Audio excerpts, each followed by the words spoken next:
Get me where you want me. Is that good for everybody, where he is standing? Yeah, that's fine. Is that good? And I won't move. I won't get nervous and antsy. I'm ready when you are. Okay. First, we'll start with Nate McCullum. We talked about him a few minutes ago. He's 5'11", 184. He's got great speed. Played at Georgia Tech. He was injured in our game, so we really didn't play against him.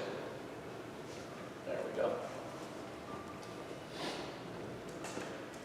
It's him in the slot. He's also very close friends to Josh Downs. They worked some with the same trainer. They worked a lot together in high school.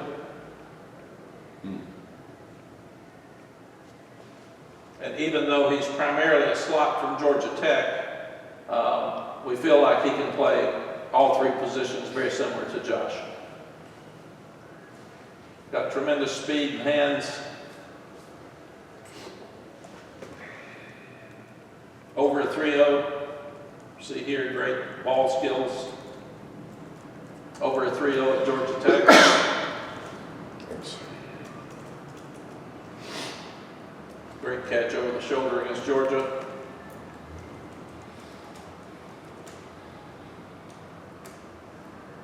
Here he is against Virginia Tech.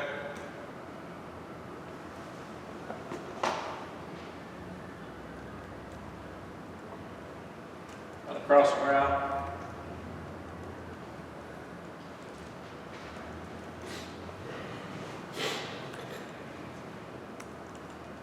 And he accomplished everything he did this year with 3 different quarterbacks.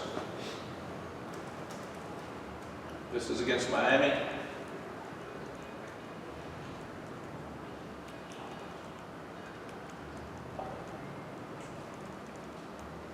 We know Miami can run. He also is a punt returner.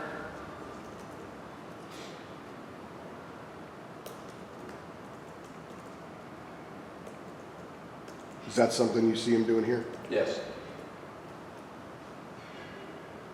Yeah, Mackie had some like 3-4 straight 100-yard games right before y'all played.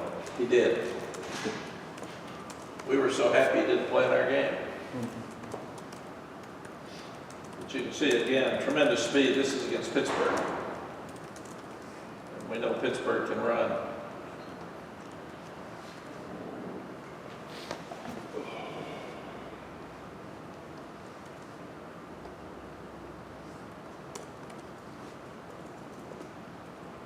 This is really unique to show you what kind of kid he is and how he competes. So he is at the top. Here he is. Now watch him the whole way. There's a fumble. Picks it up. Here he is at the top. Sprints the whole way with no chance. No chance. No chance. And he punches the ball out at the 1-yard line. It becomes a touchback. A great effort. With no chance. Tez Walker, Devontae, this is against Georgia. See again, he's 6'3". He's got a lot of skills like Diami. But Georgia's got some fast guys. Matt, going back to the last play you just showed us, is that what kind of sold you on him? I mean, beyond his skill as a wide receiver? Absolutely. We've got to, and we'll talk about this in a minute, but we're a really good program. We've got to be a great program. And to do that, we had to win the last 4 games, and 3 of them, we were down to the last play. So we've got to get guys that love football and compete all the time and figure out how to make that one more play. And that's what we've got to do. So we're looking at guys that love football and want to compete. This guy's just so fast for his height. This is against Washington.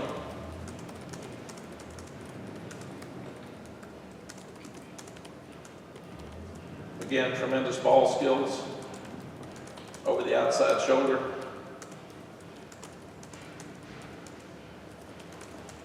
He would be an outside receiver.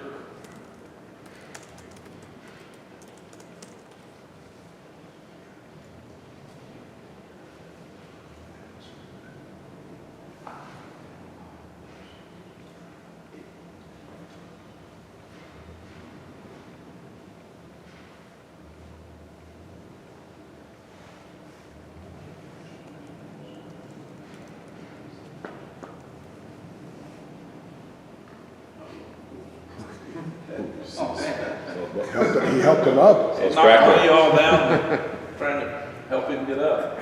We take that personal back here, man. Take that. He's a favorite already. See, just really good ball skills. Underthrown ball, stops and catches it, plus gets the interference call.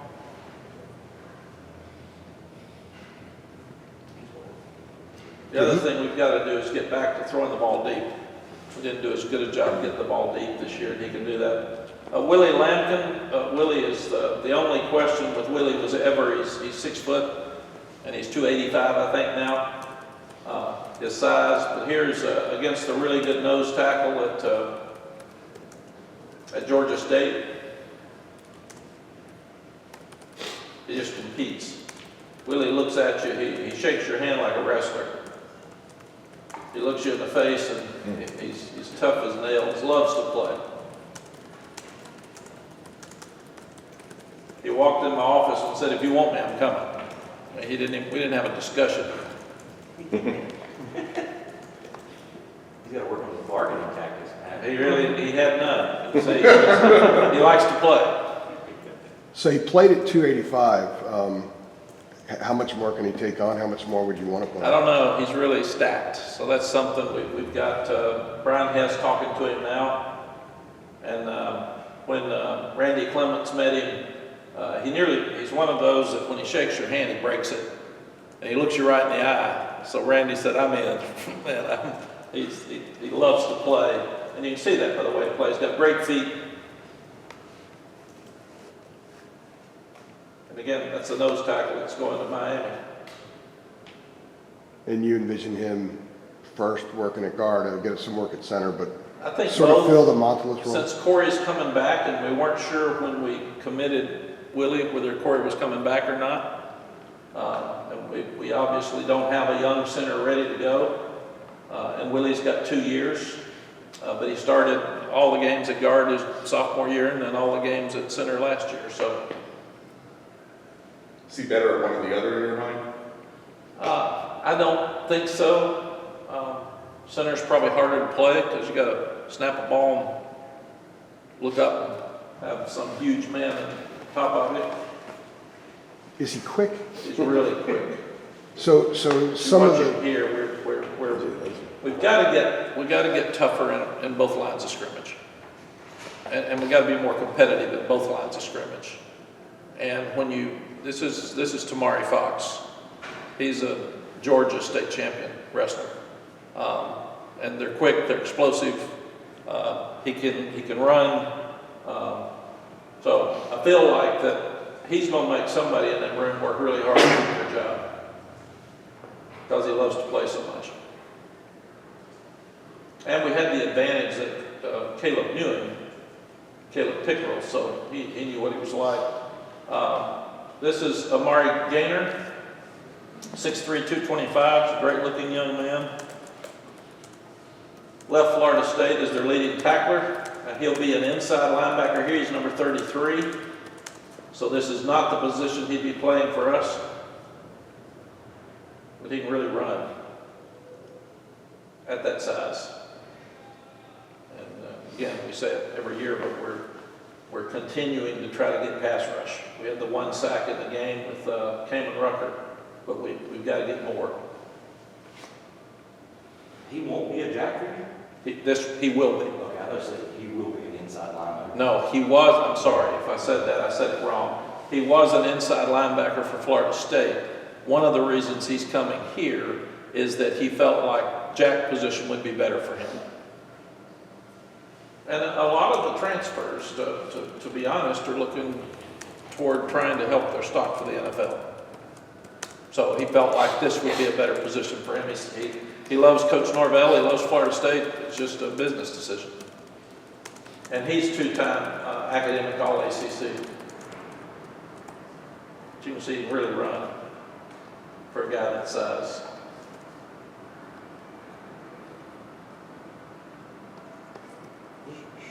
Would he be sort of a prototype athlete just in terms of size and speed? Yes. If you're just, doing it on paper? Yes, he's got a lot of Noah Taylor in him, a lot of similarities. setting the edge is so important, that role for Gene is that another, how do you see a guy, his talent maybe being able to project setting the edge when he plays inside? I think he can do that, Andrew, because he's played such a physical position. Inside linebacker is about as physical as it gets, and because we're so young at linebacker, if we needed him, he could also slip back in there as a cross train. But I think he'll be able to do that. He's obviously very smart. His dad was a receiver at Florida State.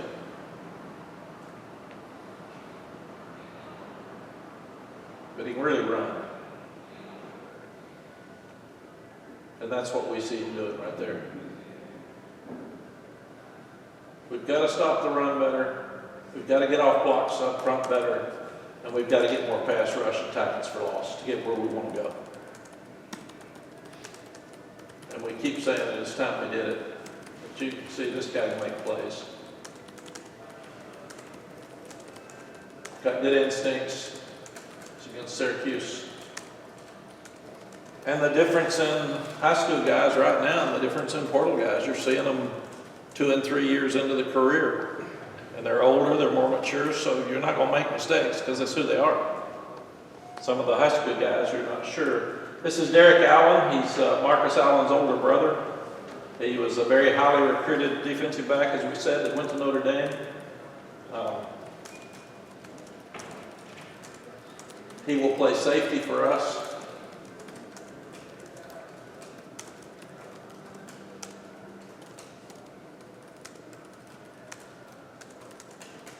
He's got a lot of experience. He's very smart.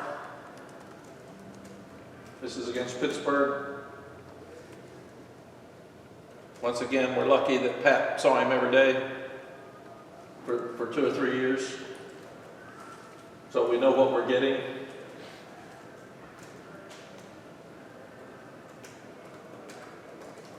This is against Clemson. So he's played a lot of ball at a very high level.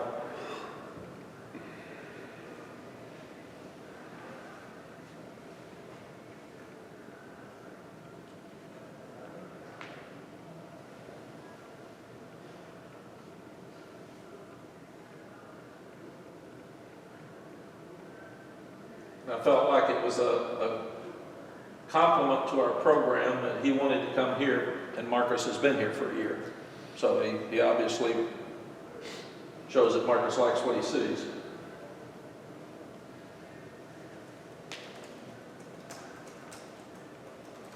And then you have to be careful. You've got Amari and Armani.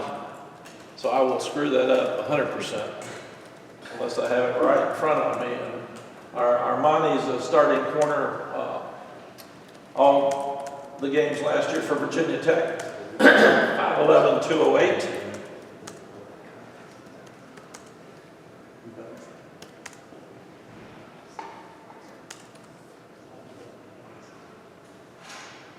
He's a really good cover guy. And again, you got the advantage. We played against him. And we studied him. We watched him.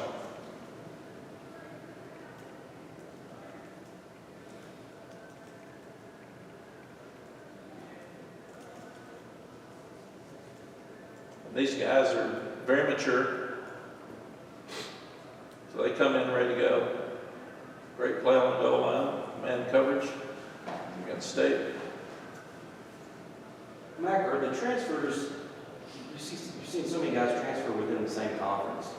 Like, is that surprising to you, or is that just another aspect of this thing? Yeah, he's down here at the bottom. I think, Adam, it's a good question, and the thing I would say is they've been on this campus, they've watched us play, they've got friends on the team because it's all regional, but it's a good question.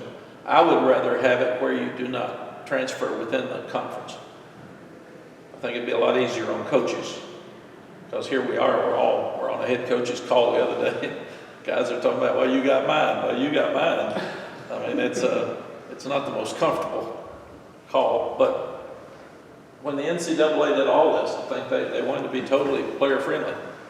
So we're going to do what's best for the player, and if it's best for the player from Virginia Beach to come here, if he's leaving, then that's what they wanted to do. In that call, any coaches express concerns about buy-in with some of these kids when they're going up against a school that was once sort of a rival? Yeah, it wouldn't be, they wouldn't discuss that kind of thing on the call. I don't know. I don't know how much you guys kind of let it roll. No, usually that's a personal thing. And the thing about whether it's tampering or whatever it is right now, it's all being done by agents. So people say, if you've got somebody, why don't you call them out? You don't have anybody. What you've got information, but you can't prove it. Because when the NCAA let agents get involved, the agents, they do all the work for the coaches. So like I said, I didn't know Phil Longo was leaving until I got the call, because that had already been done. These players, same things are happening with them. So it's just, it's different. It's unique. I was sitting there for the last week. I didn't know if I'd get a call from one of our players saying I'm leaving. They said they weren't before the bowl game, but they get home, they talk to agents, deals change, you just don't know anymore. So if they go to school today, and I think they are, we had a team meeting last night, and no one except Justin, who we knew, seems to be leaving.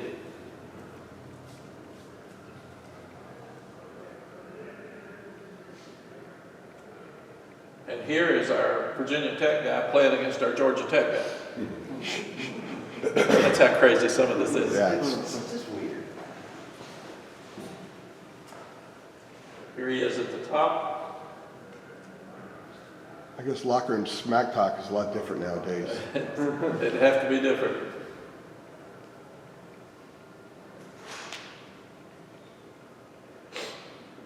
Again, Georgia Tech again. Elijah Huzzy. 5'11". This is against Mississippi State, so you always love to see him. He's got really good ball skills, and that's part of being a great basketball player in high school. But you love to see him play competition like Mississippi State. We haven't had enough interceptions.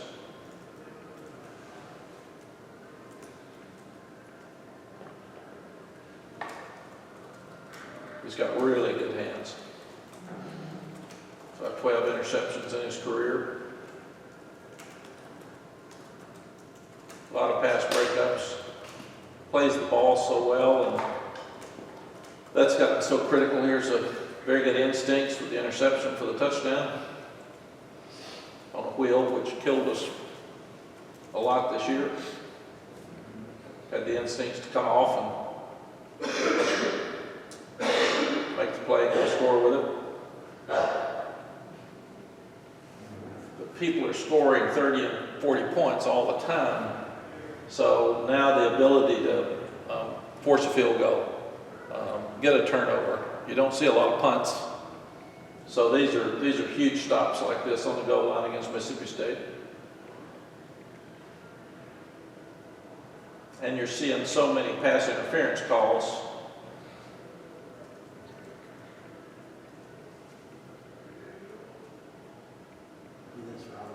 He's got really good awareness.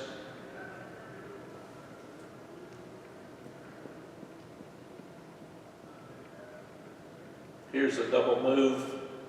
At the bottom, you see his feet, his quickness. Stops, turns and goes. Turns his body back inside. Doesn't interfere. Ryan Coe, I'm really excited about. He's got such a strong leg. Coming in from Cincinnati.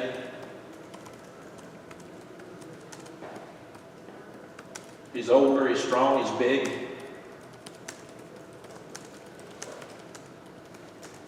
I think he made, I think on that sheet it was 16 of his last 17 at Cincinnati.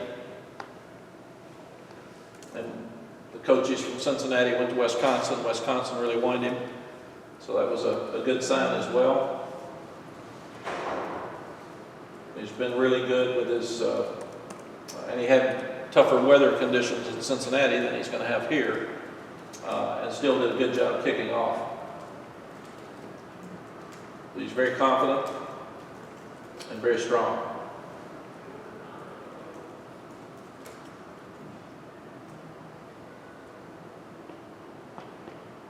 kicking off against Arkansas. And last is Tom McGinnis, the punter. This will be very interesting. Big boy. Do we have cricket film? I'm not sure what we've got. And we're pleased with Ben Kiernan. He's done a good job. He's only got 1 year left, and we were very, very impressed with this young man. How old is he? Height on the ball. How old is he? 21. He's 21. Okay. Good question. And Tom's right. I was thinking 22. So he's got a year to acclimate. I think before you came, they had an Australian punter. Do they have, what was his name? Tom Sheldon. Yeah, and he used to talk about how he was trying to learn the game from the sideline and had to go out and punt every once in a A while. lot of people are recruiting out of this service, basically, aren't they, Pat? Yeah, I mean, they've got primarily most of Power 5, they've got 12, 15, probably more in the NFL right now. Everybody's going through